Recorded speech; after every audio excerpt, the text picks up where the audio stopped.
Well, hi, Steve and Paula. Thank you so much for joining me on Shares Motor4s for actually the conclusion of the series that I'm doing called Lessons from Lockdown. And while I've interviewed several individuals, male and female, I hadn't thought about interviewing a couple until, Paula, I spoke to you, and I realized that not only are individuals during this time going through things and experiencing challenges that they have to get through, but couples may be experiencing that too. Not maybe, because you know, me and Todd during this past 6 months, we've probably spent more time together in the past 6 months than we have in the past couple of years, with schedules and running back and forth. And so sometimes having to get to know each other again, or remembering some of the irritating, lovely things that that your spouse or the person that you live with may do. And so I thought it would be really, really good to have a couple on here to share about their experience and what this time has meant to them, and how you guys have grown individually and collectively. And so thank you again for joining me. So I'm going to jump right in. Before we get started with the questions, just tell me a little bit about yourself. Each person just take a moment to introduce yourself to our audience. All right. Well, I'm Paula Sessions. I am a housewife and a caterer. Name of my business is Taste and See Sessions here in Columbus, Ohio. So shameless plug, but if you need a caterer, hit me up. I'm Steve Sessions. I also live here in Columbus, Ohio. Husband, father, photographer. I won't do a shameless plug, but, yeah. So enjoying life as a couple daily. It's an awesome thing. Awesome. So how long have you two been married? 12 years. 12 years. You know, I'm thinking. Well, I wanted to say it. When we hit 12 years, when we hit our 12 years, we were out of town. You know, we couldn't go far with the pandemic and everything. And we said that same thing. 12 years, married couple. Right. A lovely married couple at that. So when was your anniversary? Was it this summer? So it was during the pandemic. Yeah. It was during June. So wow. So you actually experienced your anniversary during this time. And did you had a trip planned during that time? We didn't have a trip planned like we do, but we knew we wanted to get away. We wanted to get go somewhere safe. So we ended up going to Gatlinburg. Oh, nice, very nice. Getting away near the mountains. So you just celebrated your 12-year anniversary. In 12 years, what's the best thing that you like about being married? You want to go first? All right. Without going too deep, as you probably heard us talk about, we have, I don't know, probably the happiest, I guess that's how you'd say that, marriage, where in the sense that we know how to laugh with one another. Life's not a joke. Marriage is not a joke. Right. But we know how to laugh, and laugh funny, and sometimes even laugh at the hard things. The Bible says that laughter is medicine for the soul, and so and it's honestly got us over the hump.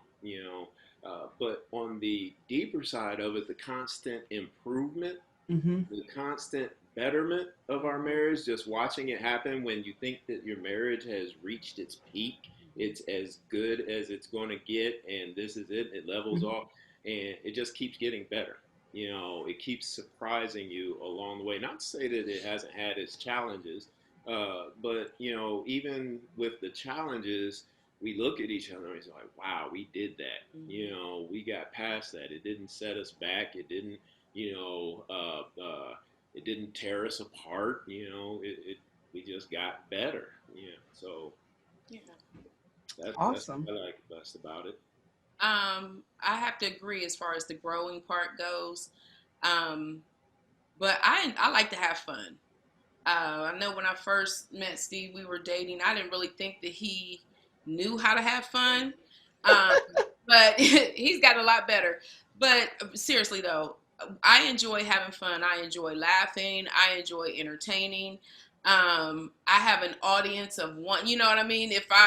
I could hop out the shower, getting ready for my day or whatever, and just do a little two-step dance, and the laughter that I hear come from him it's so hilarious. And I do a lot of imitations of people, and he'll say, "You sound just like that person." So I like to have fun. I mean, we handle the serious stuff when we have to, but I like to keep the lightheartedness of our relationship, at the forefront too. I like what you said about growing together and being happy and always finding something to laugh at. I was reading a book the other day, and one of the things that the author said was sometimes we get so caught up in things that don't really matter. And he said, the next time you're going to get mad at somebody, think to yourself and stop and say, is this going to matter in 10 years? Yeah. Exactly. And if it's not going to matter in 10 years, and it's like, well, why am I even tripping about it? Why even say anything about it? And chances are that's probably not even a battle that you need to fight. Now, if it is going to matter later, then you want to do something about it. And so I think that is a huge key that I hope, our listeners hear, is just really being able to choose the battles and find something to be happy about with each other, and laugh together, enjoy each other, and grow.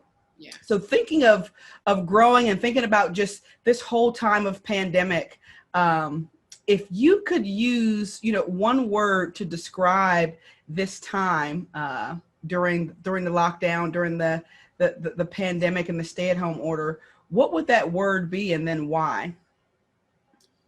For me, that word would be tested. Mm-hmm. Um, I was tested on every single side. I was tested on the emotional side, the spiritual side. I was tested in marriage. I was tested at my job.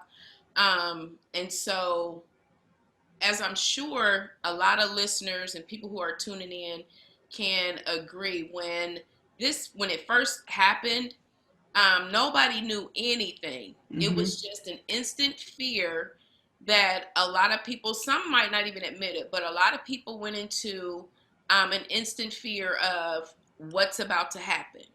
So when they actually did the stay at home order, I know myself, I went into straight, I'm not going anywhere. I'm not doing anything. Nobody's coming over. We're not doing this. We're not doing that.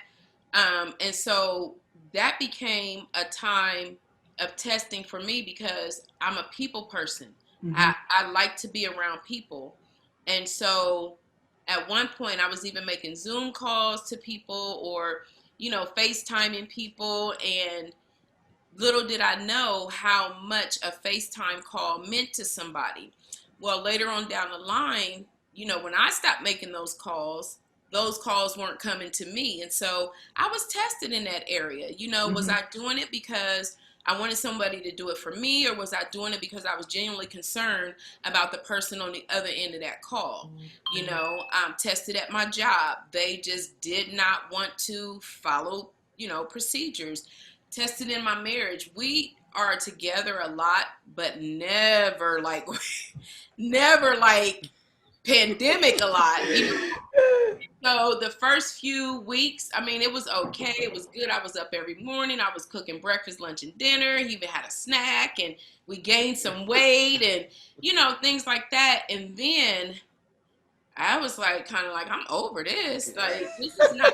He enjoyed it because Yeah.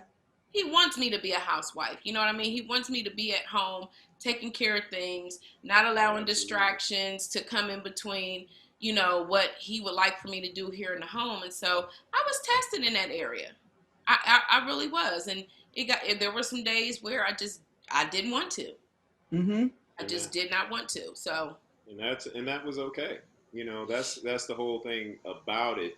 Uh, I noticed that when the cooking and all of that stopped, or paused for a little while.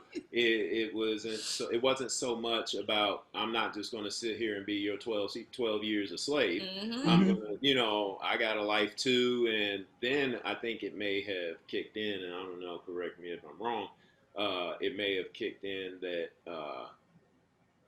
there was a lot more going on here than met the eye. Yeah. And she realized too that she was dealing with something spiritual that was affecting us maritally and during the pandemic, and hence her emotional or natural reaction was to stop giving to everybody else, and because she wasn't receiving. But that wasn't the proper response, which comes later, 2 months later or so, realizing that, hey, nobody is dealing with this the same way. Right. And just because I'm feeling some way about it doesn't mean that he's not feeling some way about it. My neighbor isn't. The people I serve with isn't. The people on my job, they are feeling something too. It's not all about me in this season. So, but yeah, it was challenging during that time. Me, I'm the way I am. I'll go downstairs, eat a bowl of cereal, and I'm fine. The the eggs, the bacon, the dollar-sized blueberry pancakes, all that. Great.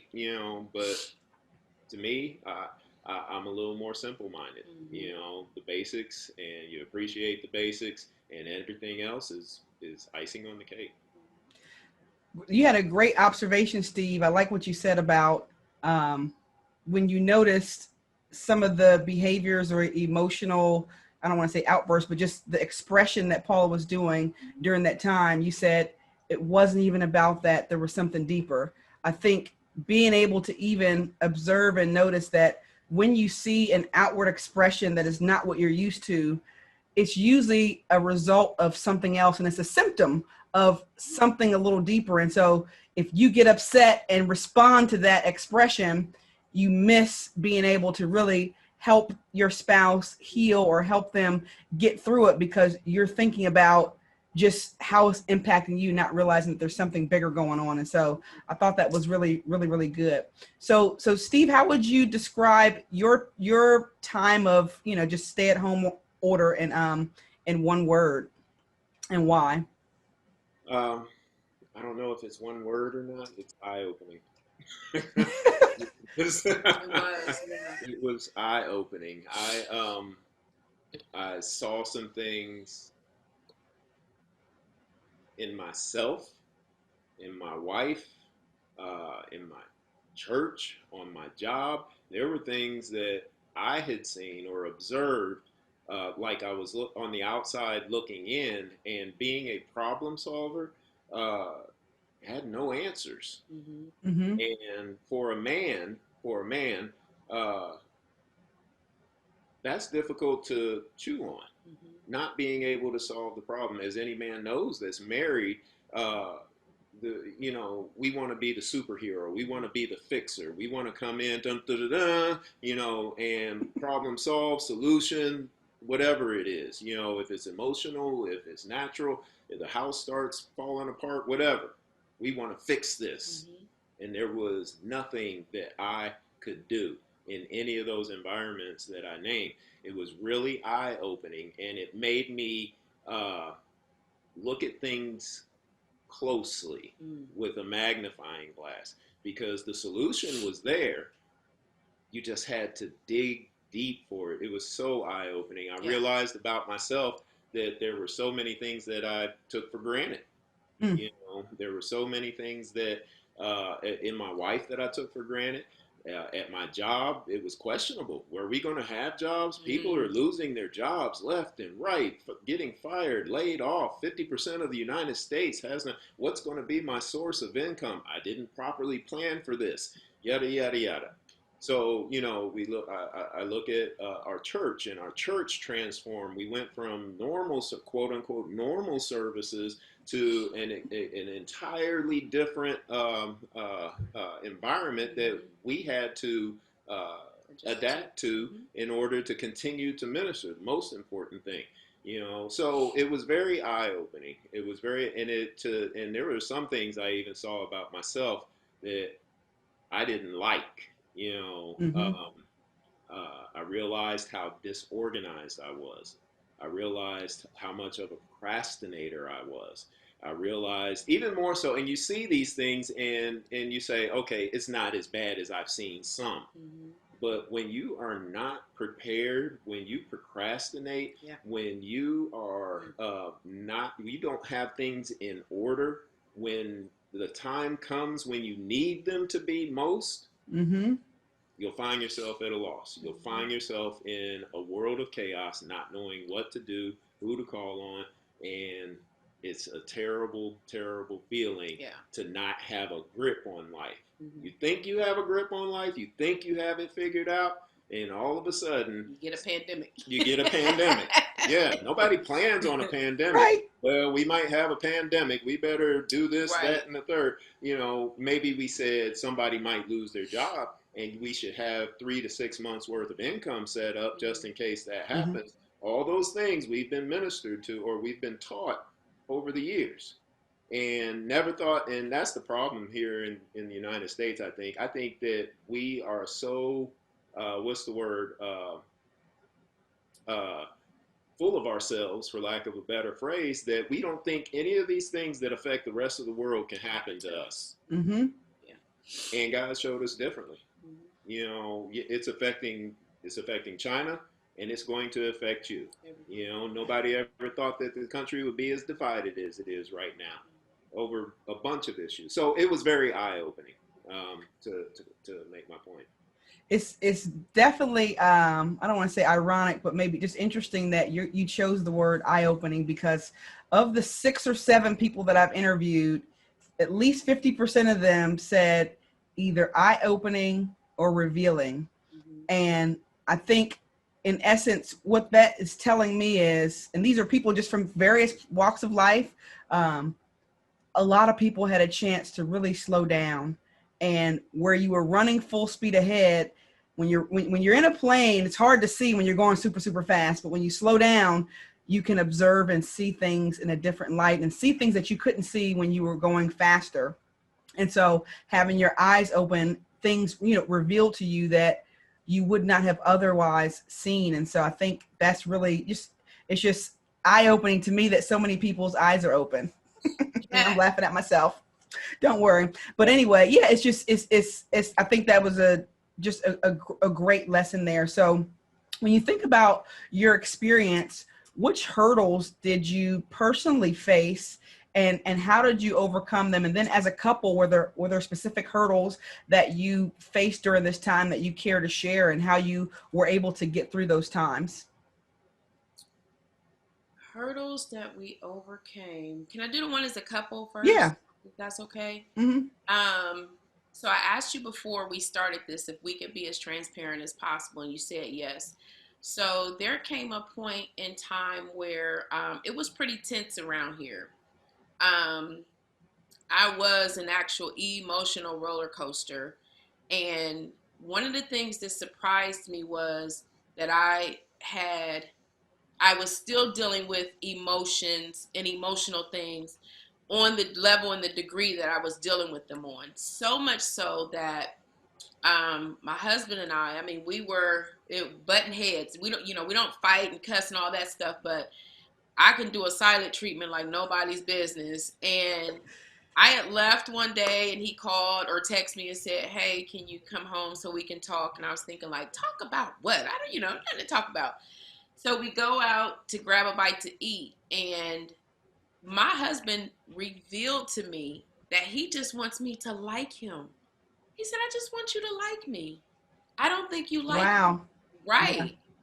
You talk about eye opening. Mm-hmm. And I looked and I was like, "You don't think I like you?" And he was like, "No, I don't think you like me. I know you love me, but I don't feel like you like me."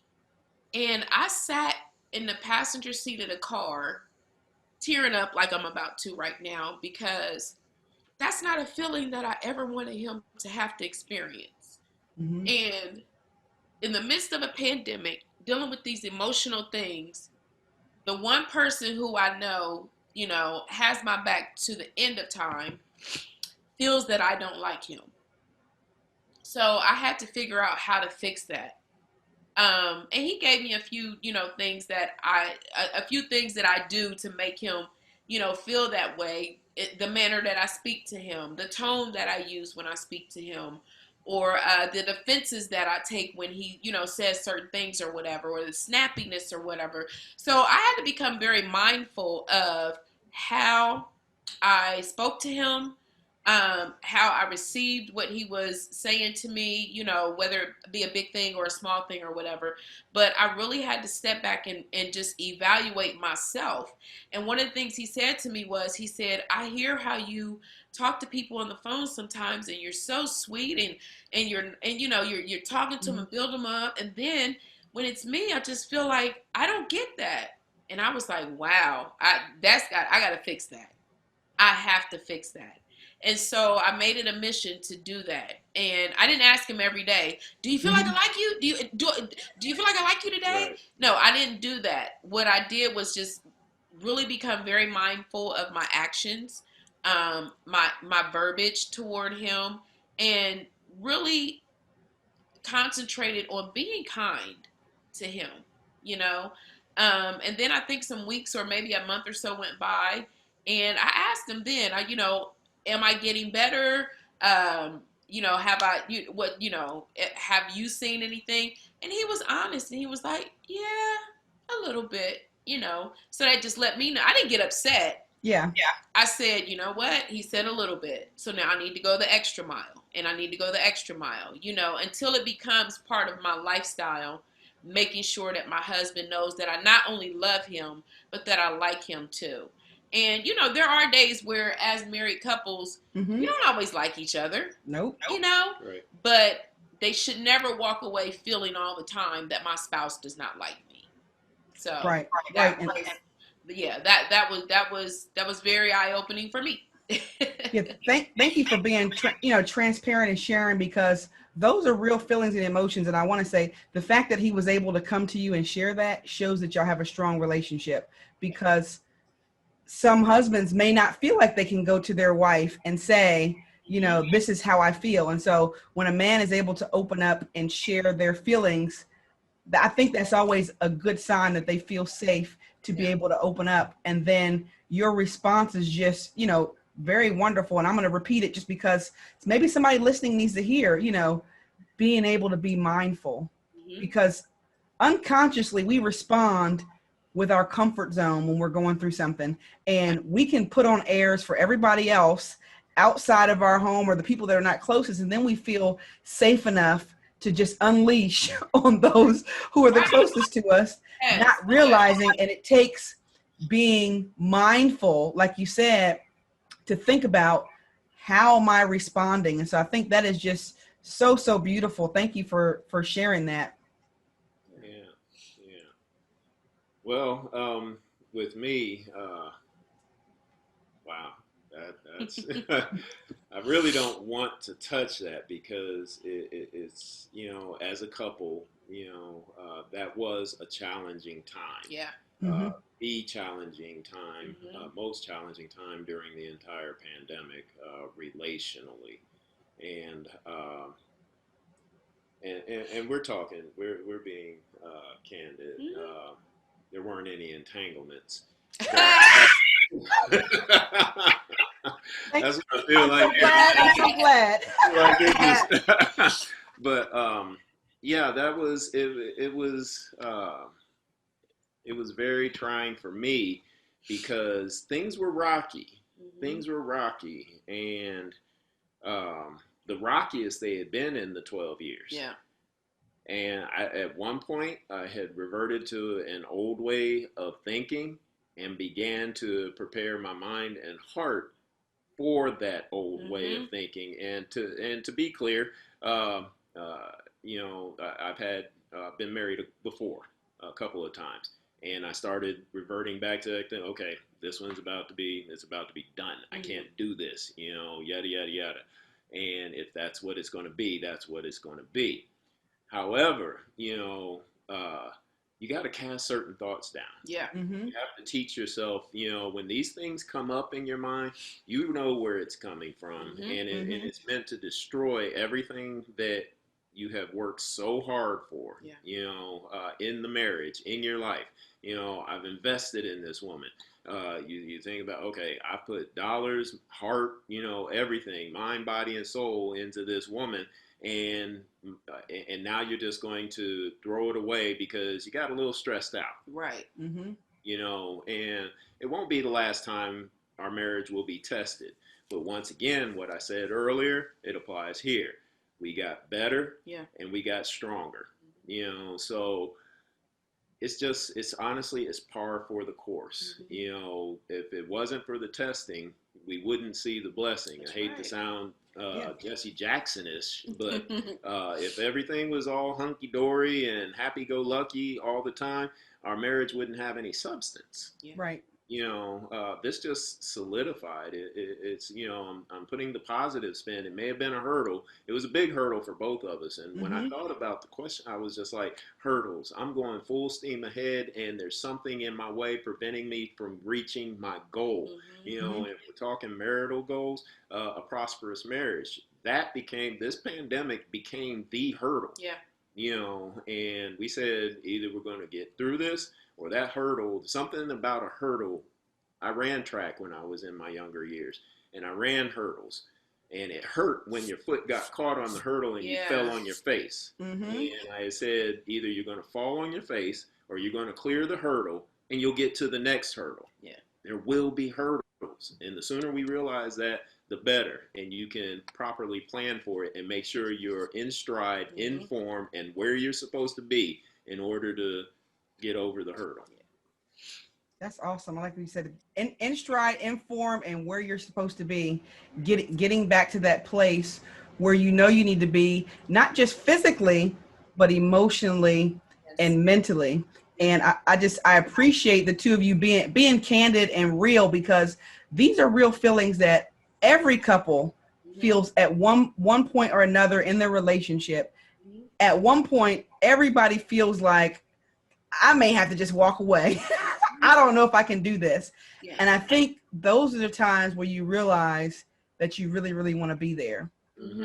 Because when you don't have to be there and you could walk away, but you don't, then you know that something on the inside is pulling you back to, like, this is the place I'm supposed to be. I mean, every person working a job, every person that goes to church, everybody even thinking of hurdles and track, literally running, people feel like quitting, and it's a mental thing that keeps you pressing forward, and it's commitment. I remember when me and Todd were going to get married, and my parents looked at him and said, Todd, why do you want to marry her? He didn't say that he loved me. He said, well, when I was in the military, there were days I didn't like, days I wanted to quit, but I didn't, because I was committed. Feel the same way about her. My man. But you know what? I almost started crying because I was excited. I thought, you know what? I don't need to hear the fluff. I don't need to hear you tell me you love me. I know you love me, but are you committed? If you're committed, there's going to be days where you don't like me. There's going to be days where you may want to walk away. There's going to be days I get on your nerves. But the fact that you said, I know that going in, and I'm not going anywhere. That to me meant more than him telling me I was beautiful, telling me anything. And so I think those are just real feelings. Commitment keeps you when calamity is about in your life and chaos is in your marriage, and you're committed and you can stay grounded. And so I think this, again, thank you for that. So earlier, Steve mentioned that, during this time he learned about himself that he wasn't maybe as organized and procrastinated. And so he's implemented some things to try to address that. Paula, did you learn anything about yourself during this time? If so, what is that? And then I'm going to ask you to think about, what did you learn about each other? What did you learn about your spouse during this time as well? I think for me, learning about myself, I am not as patient as I would like to be with anything. I I don't like to be late for anything. I like for things to start on time. If you're going to say you're going to do something, let's get it done. Let's get it done right now so we can see the end result. And so I didn't have a lot of patience. And that was more recognizable throughout the pandemic than before. Steve used to say that too, like, you're just not patient. I'm like, yes, I am. But throughout this situation, I was not. Like, I was really ready. They would tell you, we're looking at this for a few more weeks, and I'm like, oh, this thing has got to be over. Like, we need to do this. I've got to do this, and and just go, go, go. I had no patience for a lot of things, and when we got slowed down, and you couldn't do all those things, and you really didn't have nowhere to be on time too. You know what I mean? I was just like, I can't. This is a lot. Like, how do people just operate like this? Because I know some people, when this first started, a lot of people looked at this as a break. It wasn't a break for me.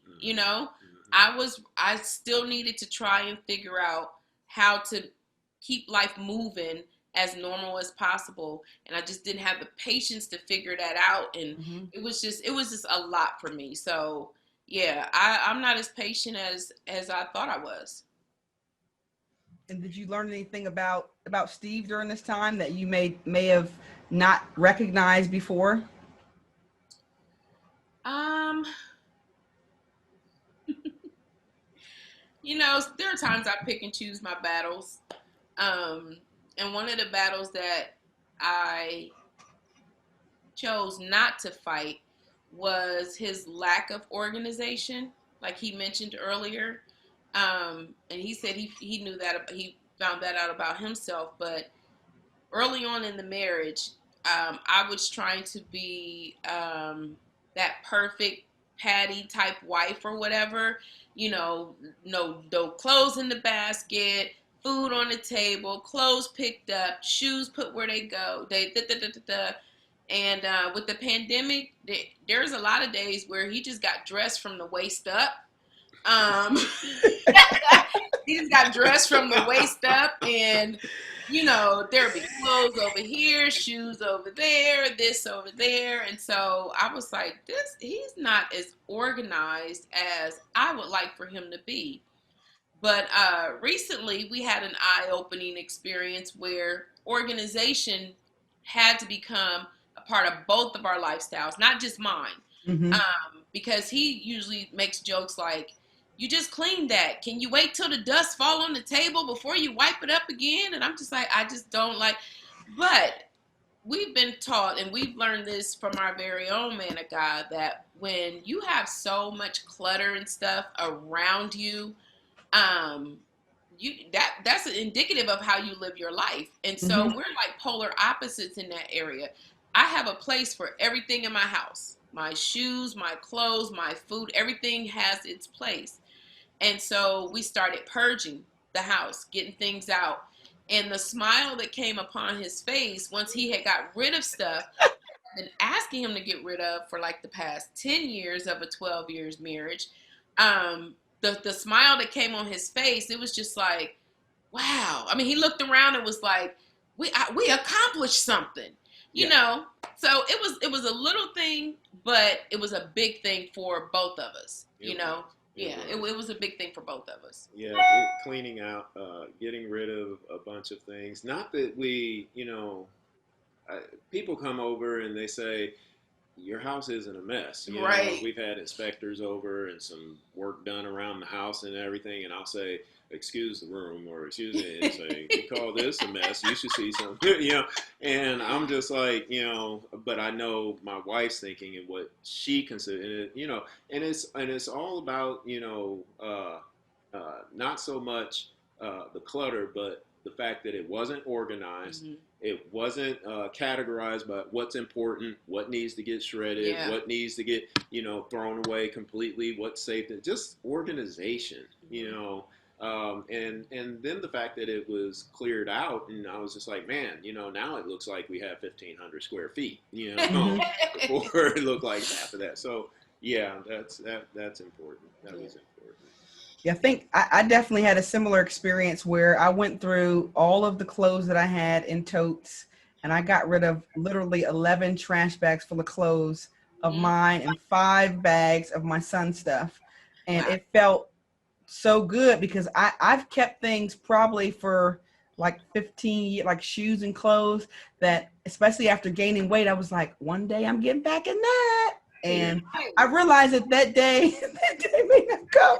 And even if the day comes, I've changed. And so there's things that I used to like that were my style back then that may not be my style now. And ooh, I just thought about that lesson. Sometimes you grow out of things and you hold on to them, and you're a changed person, and you try to put something else on that is no longer you. That's right. And it's not you anymore. And so you got to get rid of it. And so I think being able to think about who am I, when you have all that clutter, I don't think you can really see it. And somebody said to me a while back, like the way that you keep your house and all your things is a reflection of what's really going on in your mind. And I didn't believe that at first until I went through all my stuff, and I felt so much peace when I got rid of stuff and started organizing. And I'm still in the process of getting it, but the more I organize, the better I feel. And I realize it's not the outward that's impacting me, it's my inward is changing. And because of that,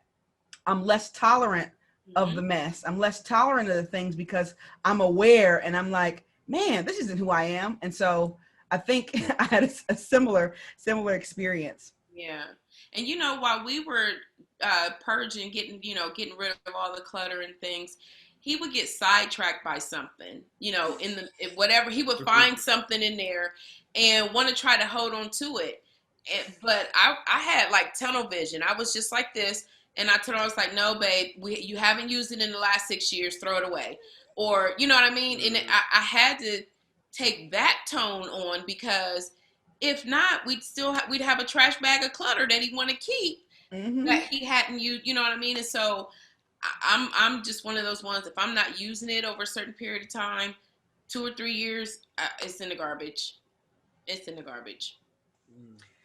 I wish I could say that I was the same way. It took me a long time to get here to be able to get rid of stuff, and I've gotten rid of a lot, but there's still some things that I've been hanging on to. Like one day, just one.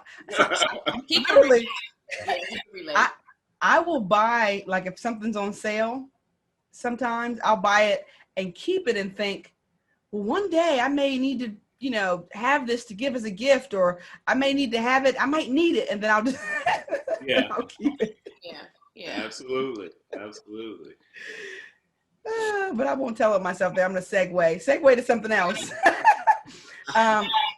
So thinking of, just everything that has transpired over the past 5 to 6 months, and looks like you two were a good, just encouragement to one another.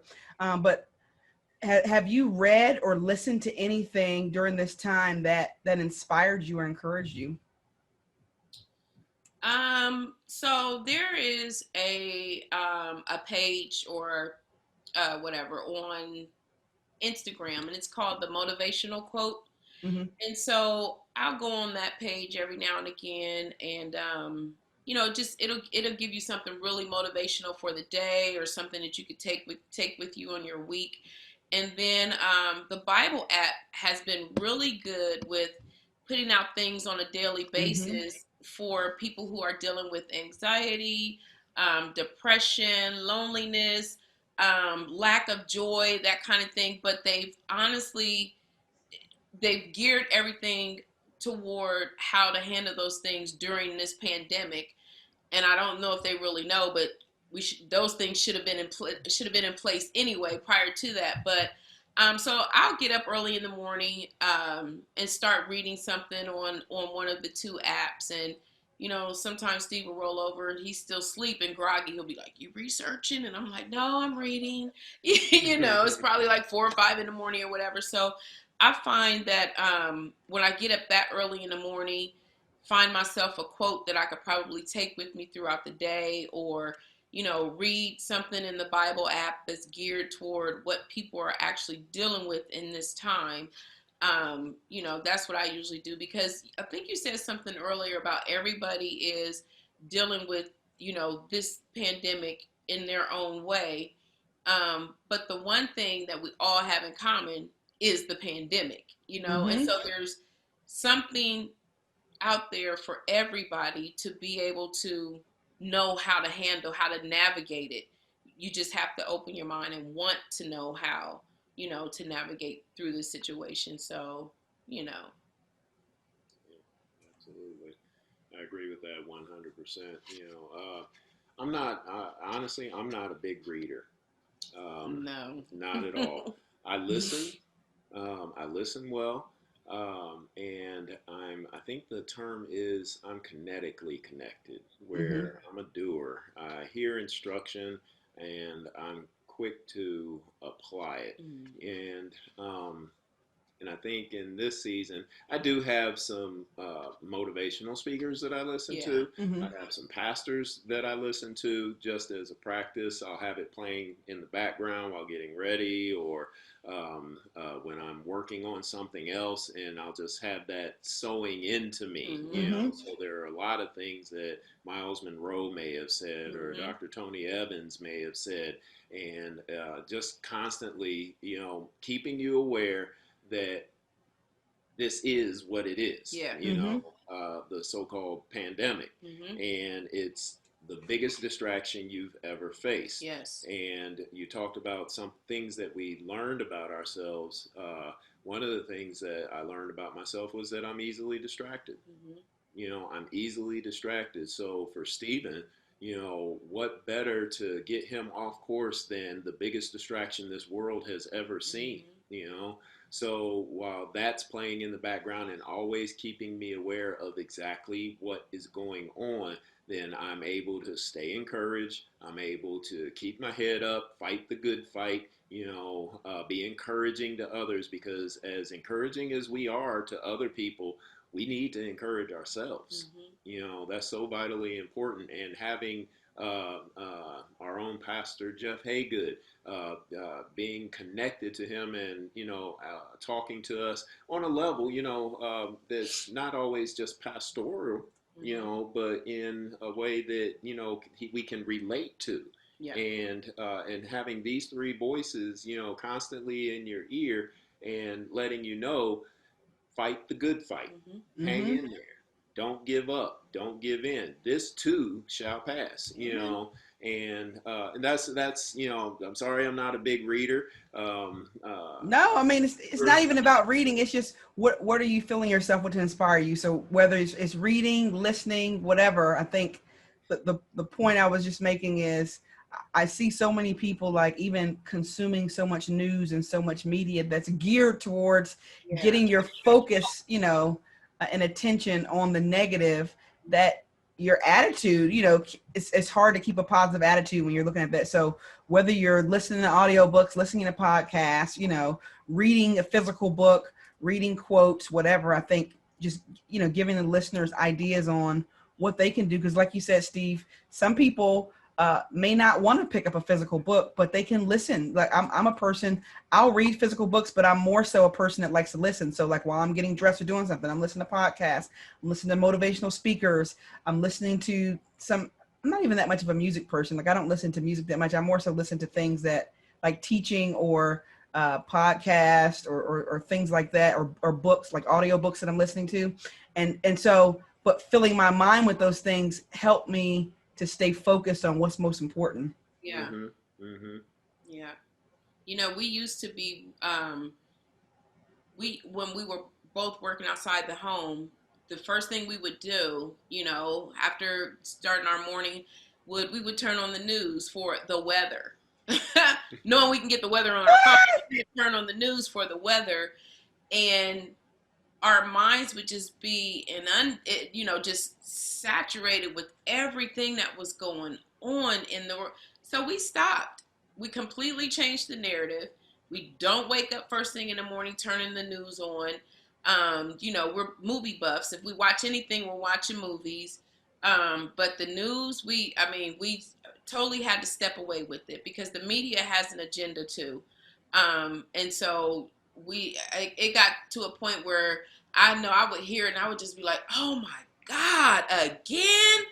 All they talk about. And so Steve says one day, he said, why do they start with the good and then turn around and follow up with the bad. We'd hear a good feel good story, and then it would say, in coronavirus news today, like, we didn't want to hear that. You just messed it up. So yeah, the media is very strategic in what it's doing with trying to, capture our minds. Keep you in fear. Yeah, keep you in fear.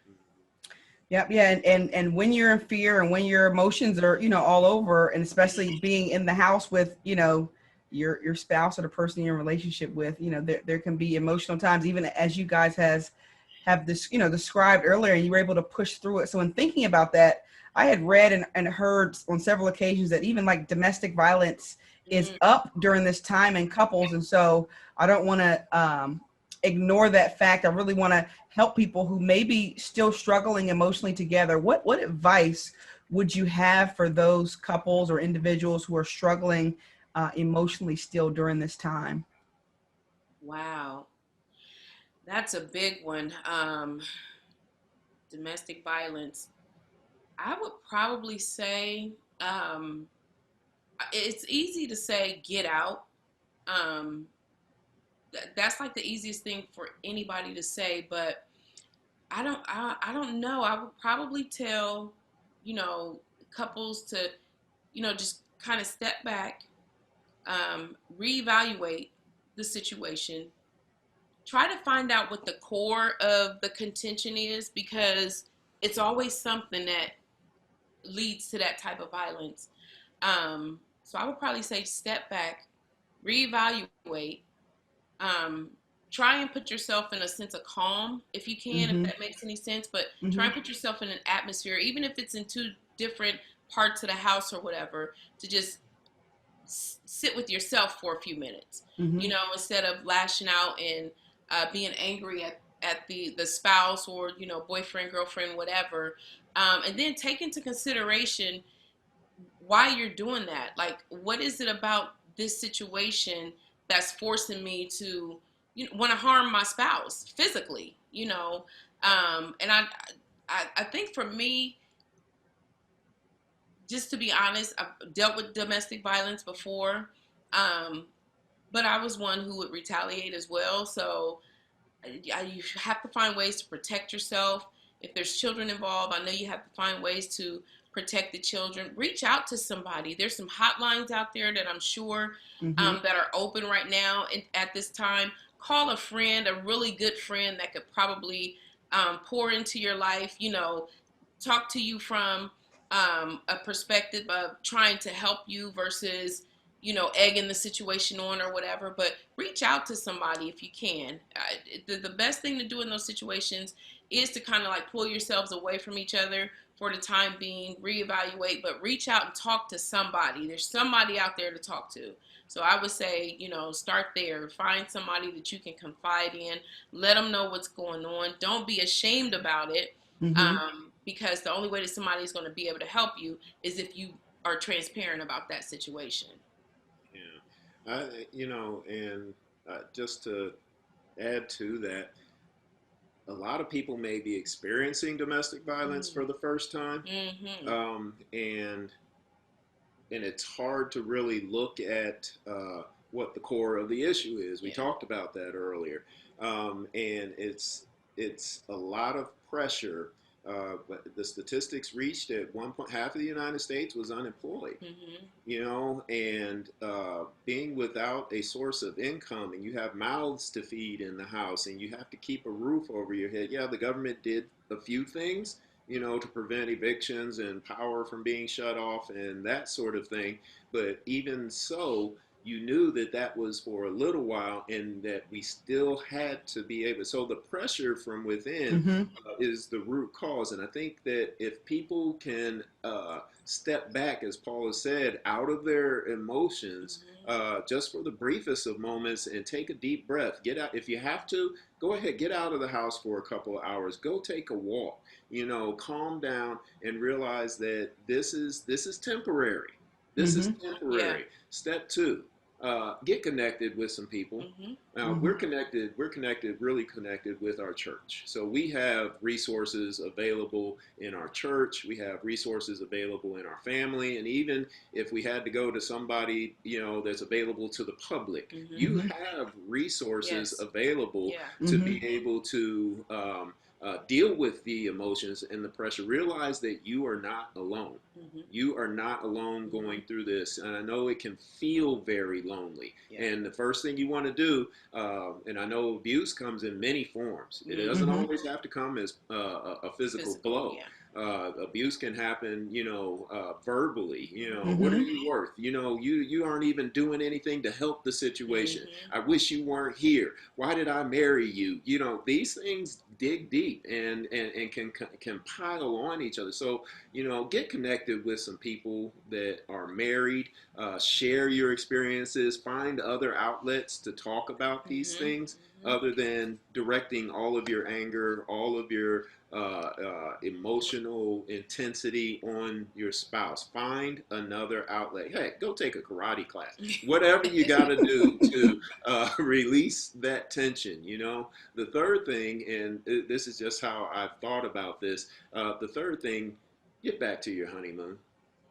Get back to your honeymoon and realize that that woman on that night that you spent your honeymoon with and your heart was in a place that was so tender towards her. And I'm speaking from a male perspective, as if abuse, it's not always the male to the female where the abuse happens. It could be the other way around. But this person on your honeymoon night, your heart was so open to, your heart was so tender to. And if you can reflect back to that and get back to that place, get back to that place where your heart was in a place that was so vulnerable and so